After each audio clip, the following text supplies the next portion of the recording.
তারেক রহমানের পোস্টের শেষ লাইন, রাজনৈতিক বাস্তবতার এই পরিস্থিতি প্রত্যাশিত পর্যায়ে উপনীত হওয়া মাত্রই স্বদেশ প্রত্যাবর্তনে আমার সুদীর্ঘ উদ্বিগ্ন প্রতীক্ষার অবসান ঘটবে বলেই আমাদের পরিবার আশাবাদী।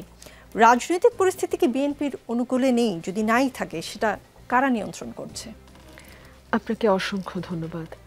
দেখুন, বাংলাদেশের টানেলের অন্ধকারের শেষ লাইটটা যদি আমরা চিন্তা করি, সেটা এই মুহূর্তে বিএনপি এবং বিএনপির নেতৃত্বে থাকা দেশনেত্রী বেগম খালেদা জিয়া এবং তার সন্তান জনাব তারেক রহমান। দেশনেত্রী বেগম খালেদা জিয়ার শারীরিক অবস্থা অত্যন্ত সংকটাপন্ন এবং এটা বারবারই গত ৩-৪ দিন ধরে এটাই বাংলাদেশের একমাত্র খবরে পরিণত হয়েছে।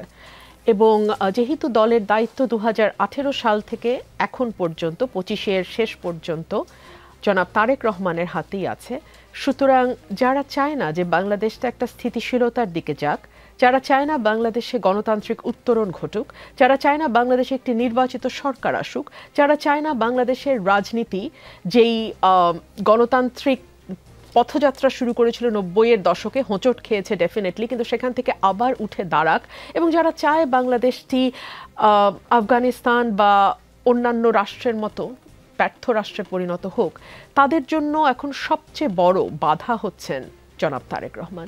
সো জনাব তারেক রহমানের থ্রেটটা কেবলমাত্র যে দেশের ভেতরেই আছে তা নয়, দেশের বাইরেও তার জন্য নানান রকম থ্রেট আছে। আমাদের উপমহাদেশের রাজনীতির দিকে যদি আমরা তাকাই, আমরা দেখব ইন্দিরা গান্ধীকে অ্যাসিসিনেট করা হয়েছে।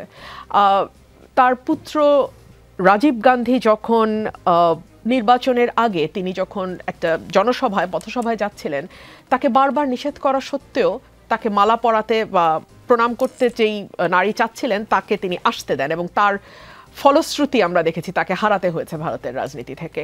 আমরা দেখেছি বেনজির ভুট্টোর পরিণতি। আমরা যদি বাংলাদেশের দিকে তাকাই, বঙ্গবন্ধু শেখ মুজিবুর রহমান এবং শহীদ প্রেসিডেন্ট জিয়াউর রহমান দুজনের কেউ কিন্তু তাদের রাজনৈতিক জীবন শেষ করতে পারেন নাই, মধ্য অবস্থাতেই তাদেরকে সরিয়ে দেওয়া হয়েছে। সুতরাং আমাদের এই উপমহাদেশের রাজনীতি, এবং এখন last but not the least, Imran খানের অবস্থা কি আমরা জানি না। এটা নিয়ে নানান রকম কানাঘুষো আছে, কিন্তু আসলে ওনার কি অবস্থা উই ডু নট নো। নানান রকম কথা শোনা যাচ্ছে। সেই জায়গা থেকে আপনি যদি দেখেন, বাংলাদেশের রাজনীতিতে জনাব তারেক রহমান এখন আর কেবলমাত্রই বিএনপির কাণ্ডারি বা কেবলমাত্রই বিএনপির দলের প্রধান হিসেবে যদি আমরা দেখি, আমরা ভুল করব। তিনি বাংলাদেশের প্রগ্রেসিভ পলিটিক্সের, তিনি বাংলাদেশের গণতান্ত্রিক ধারার, এবং তিনি বাংলাদেশে একটা মধ্যপন্থার রাজনীতি আগামীতে টিকতে পারবে কি পারবে না, সেটা অনেকখানি নির্ভর করে তারেক রহমান সুস্থভাবে বাংলাদেশের রাজনীতিটি করতে পারবেন কিনা।